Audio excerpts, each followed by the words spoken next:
Smackdown came to us folks from the O2 Arena in London, and it was a very solid and entertaining show.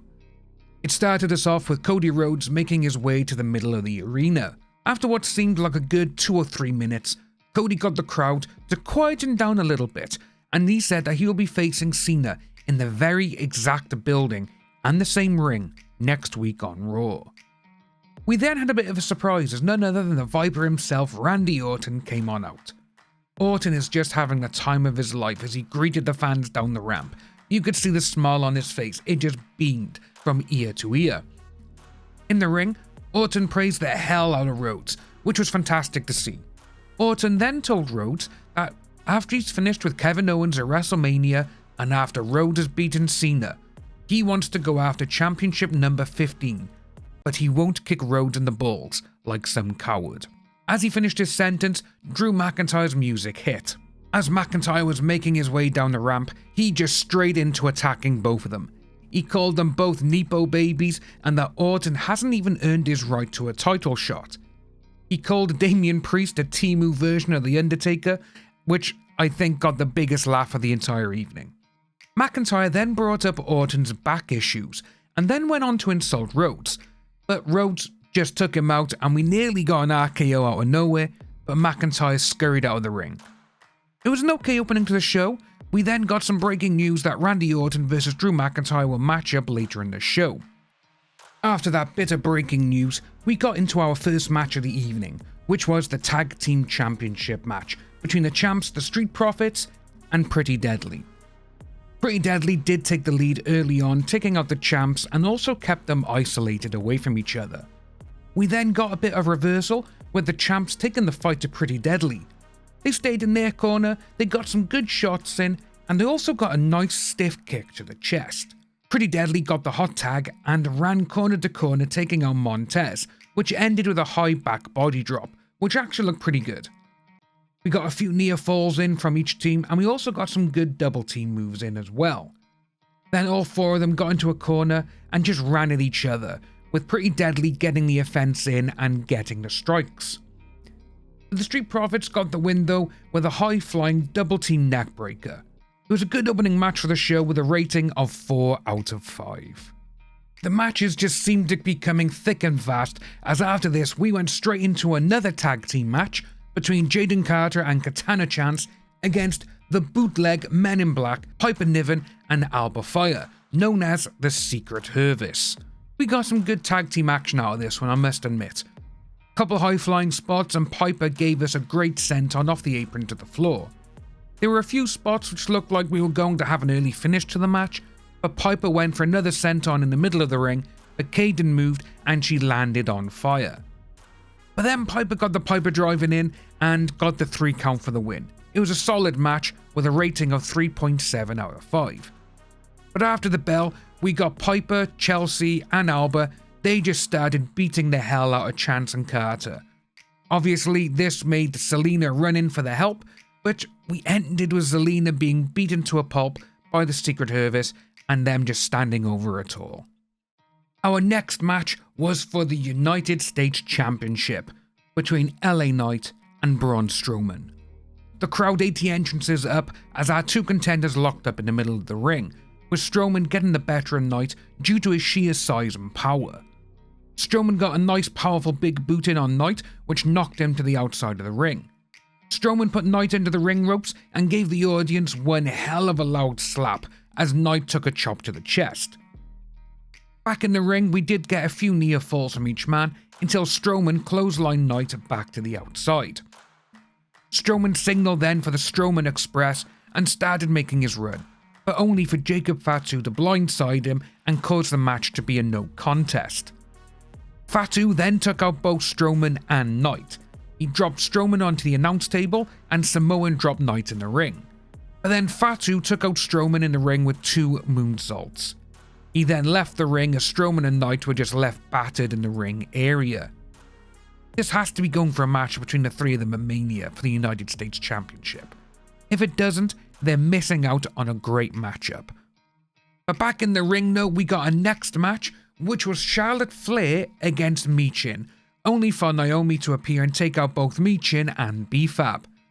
Jade Cargill sprinted to the ring and Naomi exited through the crowd. Obviously with this, it is building towards a match between Cargill and Naomi, which could be interesting, especially if Bianca Belair is to be around it. But carrying on with the match, Flair made her way out with a stare down between her and Jade. In the ring, Flair just beats Michin as she wasn't in any shape to get in any offense. Sadly, the match was very boring. Flair got the figure 8 in and the match was over. For me, the match rating is 2.5 out of 5. Our next match was on. Randy Orton against Drew McIntyre. We opened strong with the pair locking up and getting some punches in against each other. We then made our way out of the ring, where Orton backdropped McIntyre on the announce table twice, which I do wish we can see the table go through, but obviously with the way they've constructed the brand new announce table, it's not going to do it anymore, unless there's some kind of massive Hell in a Cell structure or something where someone can jump off the top. McIntyre then got the upper hand and started working on Orton's back. We then had Orton go down for his signature RKO, but Orton got distracted as Kevin Owens appeared on the ramp. Orton kept looking at him, but when Orton turned around, McIntyre got the win in as he landed a Claymore. Owens then tried to put Orton through the announce table with a package pile driver, but it slipped away. Orton then went to punt Owen, but Owen scarpered through the crowd. Overall, for myself, this match was a 4.1 out of 5. Our sixth and final match of the night was Jimmy Uso vs. The Miz. The Miz did bring the fight to Big Jim. They got some good shots and some good kicks to his back and his face. It was a fun match overall and the crowd again really into it. We got a few near falls from each other. The Miz took a super kick mid-air which looked gnarly as hell, but overall Jimmy got the win with the Uso splash. For me, match rating 3.8 out of 5. We then went backstage where we saw Drew McIntyre having a chat with Louis Capaldi. As he was walking out, Damian Priest surprise attacked him, throwing a bystander through a table and ended with Priest chokeslamming McIntyre through a car windscreen. Obviously, building up to Mania, this is going to get a little bit more violent and we've only got 21 days until Mania. But next up was the moment we've all been waiting for. The contract signing.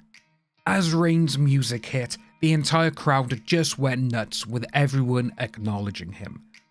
The crowd were chanting his name and Reigns just sat there in the ring saying, "It's beautiful, it's beautiful." Reigns signed the contract and was about to jump into a promo when Seth Rollins made his way down. Rollins and Reigns then bickered about who made the company what it is today, and that Rollins said that Reigns has always had that one-track mind of it's always you who made it. Rollins picked up the contract, signed it, and then out came CM Punk. He jumped in and just started reading the contract, which was actually funny and great to see, as in other signings we normally get them jumping in, signing it, and throwing it to the ground. But Reigns asked if Punk needed a highlighter to look through the contract, to which he told Heyman to wisen him up on the contract. Heyman then kneeled next to Punk and then told him something I don't think any of us were expecting. I know what you're looking for, and it's in there.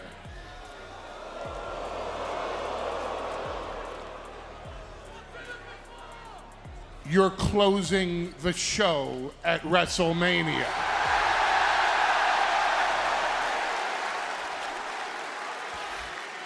You get to live your dream of all dreams.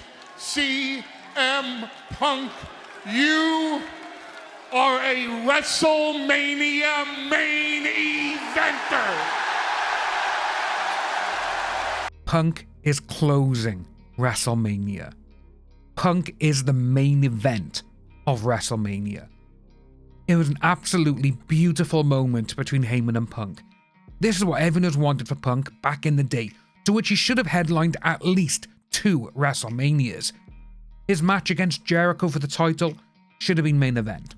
His match against The Undertaker, spectacular match, should have been a main event. But Rollins then jumped up and acted like a spoiled kid, saying Punk didn't deserve it, Reigns shouldn't be accepting this, and everything that Punk has done has jeopardized the company. But with this though, Reigns said, "You should be thanking me," to Punk. Punk knelt in front of him and said to him, "Thank you, my tribal chief."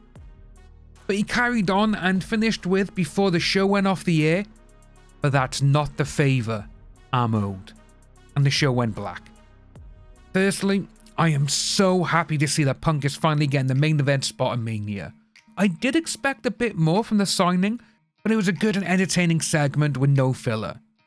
Overall, the show was actually really good, and it had no filler whatsoever, which was great to see.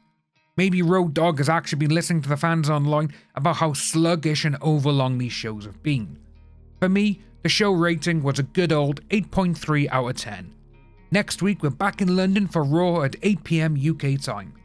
Like and subscribe, folks, and I'll see you soon.